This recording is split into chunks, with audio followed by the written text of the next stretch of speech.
সবাই কেমন আছো? আশা করি সবাই খুব ভালো আছো। তো আমি আবারও চলে এসেছি তোমাদের জন্য। আজকে আমরা যে ইতিহাসের যে টপিকটা আমরা কভার করব, খুব গুরুত্বপূর্ণ একটা টপিক। তোমরা দেখতেই পাচ্ছ, লেখা আছে যে ষোড়শ মহাজনপদ। 16 যে মহাজনপদ রয়েছে, সেই ষোড়শ মহাজনপদে যে নামের যে তালিকা, সেই ষোড়শ মহাজনপদ সম্পর্কে আমরা আজকে দেখব। এখান থেকে দেখি, এখান থেকে পিএসসি বলো, ডাব্লিউপি, ডাব্লিউবিসিএসএ প্রতিনিয়ত কিন্তু ওখান থেকে কিন্তু কোয়েশ্চেন দেওয়া হয়েছে। তাই সেই টপিকটার উপর আমরা কি বেশি ফোকাস করেছি। চলো আর বেশি কথা বলবো না, আমরা ডাইরেক্ট ক্লাস চলে যাব। চলো শুরু করা যাক। প্রথমেই যে ষোড়শ মহাজনপদটা রয়েছে, অবন্তী যে মহাজনপদ, এই অবন্তীর দুটো রাজধানী পাই। একটা হচ্ছে উজ্জয়িনী, একটা হলো মাহিষ্মতি। আর এই বর্তমান অবস্থা হচ্ছে মালয়, বর্তমান অবস্থান। অঙ্গ যে মহাজনপদ, এটা এখন রাজধানী হলো চম্পা, এটা বর্তমানে পূর্ব বিহারের মধ্যে পড়ে এই অঙ্গ মহাজনপদ। অসমক, তোমার ধরো যে এই যে একমাত্র মহাজনপদ যেটা দক্ষিণ ভারতে ছিল। অসমকের রাজধানী হচ্ছে পোটালি বা পোটানা, এটা গোদাবরীর দক্ষিণ তীরে অবস্থিত। কুরু যে মহাজনপদ, এই কুরু মহাজনপদটা, এটা এখন রাজধানী হচ্ছে ইন্দ্রপ্রস্থ, আর বর্তমান অবস্থানে দিল্লি বলতে হবে, দিল্লি বা থানেশ্বর, মিরাট যেটা বলতে পারো। কোশল যে মহাজনপদ, রাজধানী হলো শ্রাবস্তি, এটা বর্তমানে এখন লখনৌ, ফৈজাবাদ, গোন্ডা, ওই সমস্ত এরিয়া, মানে উত্তরপ্রদেশ সাইডে পড়ে গেছে এটা। কাশী মহাজনপদ, এটা এখন রাজধানী হচ্ছে বারাণসী, এটা এখন বেনারস বা বারাণসী নামে পরিচিত এখন বর্তমান কাশীটা।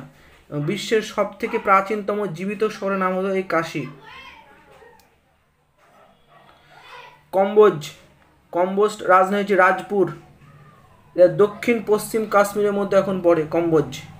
গান্ধার, রাজধানী হলো তক্ষশিলা, এখন বর্তমান অবস্থান পেশোয়ার ও রাওয়ালপিন্ডি এরিয়া আছে।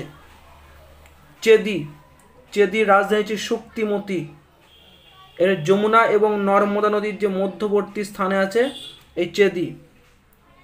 পাঞ্চাল, রাজধানী হলো অহিচ্ছত্রার কাম্পিল্য, এখন বর্তমান আছে বেরেলি, বদায়ন এবং ফরাক্কাবাদে আছে।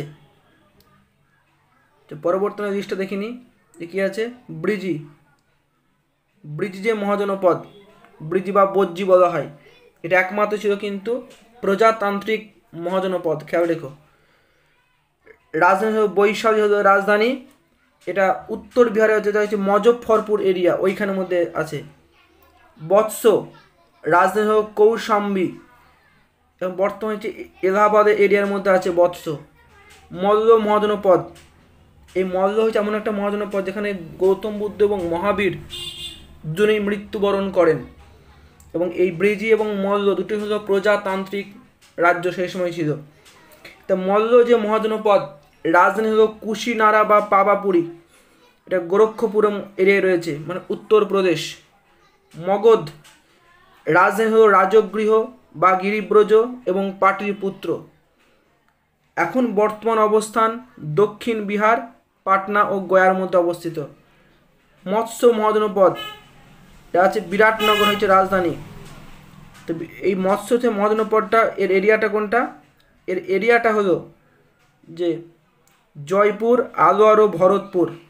সুরসেন, রাজধানী হলো মথুরা, এখন বর্তমানে মথুরাতির মধ্যে পড়েছে, মানে উত্তরপ্রদেশের মধ্যে এটা পড়ে গিয়েছে। ষোড়শ মহাজনপদ তোমরা জানো, সেই সময় টোটাল 16টা মহাজনপদের নাম আমরা পাই। এই 16টা মহাজনপদের নাম আমরা কিন্তু পেয়ে থাকি। এই 16টা মহাজনপদকে একসঙ্গে বলা হয় ষোড়শ মহাজনপদ। এই 16টা মহাজনপদের মধ্যে এই 15টা যে মহাজনপদ, মানে অসমককে বাদ দিয়ে যা থাকছে সব উত্তর ভারতে অবস্থিত। আর এই যে একটা, ওই যে অসমক, এটা ছিল দক্ষিণ ভারতে অবস্থিত। দেখো এখানে আরও কিছু আমরা ছোট্ট কিছু ইনফরমেশন আমরা অ্যাড করে দিয়েছি। যে দেখো কী হয়েছি, যে বৈদিক যুগের শেষের দিকে সমগ্র উত্তর ভারতে 16টি আঞ্চলিক রাজ্যের উদ্ভব হয়, যা ষোড়শ মহাজনপদ নামে পরিচিত। আরেকটা অ্যাড করে দেখো, মহাজন শব্দের অর্থ হলো বৃহৎ রাজ্য। মহাজন মানে কি? মহাজন হচ্ছে বৃহৎ রাজ্য। উত্তর পশ্চিম কাবুল থেকে দক্ষিণে গোদাবরী নদীর তীর পর্যন্ত এই মহাজন পদগুলি ছিল, মানে উত্তর পশ্চিম কাবুল থেকে শুরু করে দক্ষিণে গোদাবরী নদীর তীর পর্যন্ত এই মহাজন পদগুলি বিস্তৃত ছিল। আর কি বলেছে, ষোড়শ মহাজনপদ, এর মধ্যে যে 16টা মহাজনপদ, এই 16টা মহাজনপদের মধ্যে ব্রিজি এবং মল্ল দুটো হচ্ছে গণতান্ত্রিক, আর বাকি সব হচ্ছে রাজতান্ত্রিক। এই ষোড়শ মহাজনপদগুলির মধ্যে একমাত্র হচ্ছে অসমক মহাজনপদ, যেটা ছিল দাক্ষিণাত্য অবস্থিত, দেখা যাচ্ছে দাক্ষিণাত্য অবস্থিত ছিল। এবং এই যে ষোড়শ মহাজনপদ, এই ষোড়শ মহাজনপদের মধ্যে সব থেকে বেশি শক্তিশালী হয়েছে সেই সময় আমরা মগধটা বলবো, সমস্তকে হারিয়ে আখেরে কিন্তু মগধই শক্তিশালী হয়েছিল। তাই আজকের মতো ভিডিও আমরা এইখানেই রাখছি।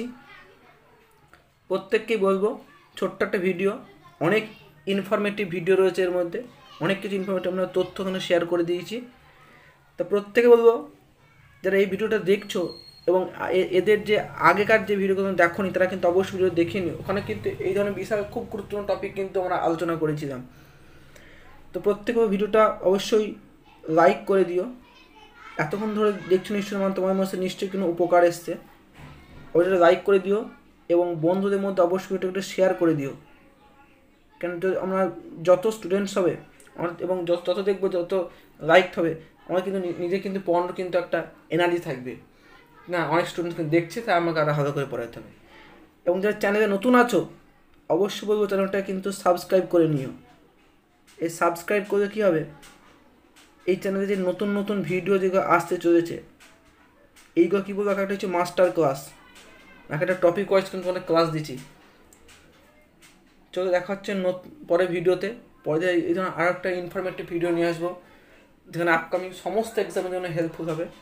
তো ততক্ষণ যেন ভালো থেকো, সবাই খুব ভালো রেখো আর প্রিপারেশন করতে থাকো। চলো টাটা।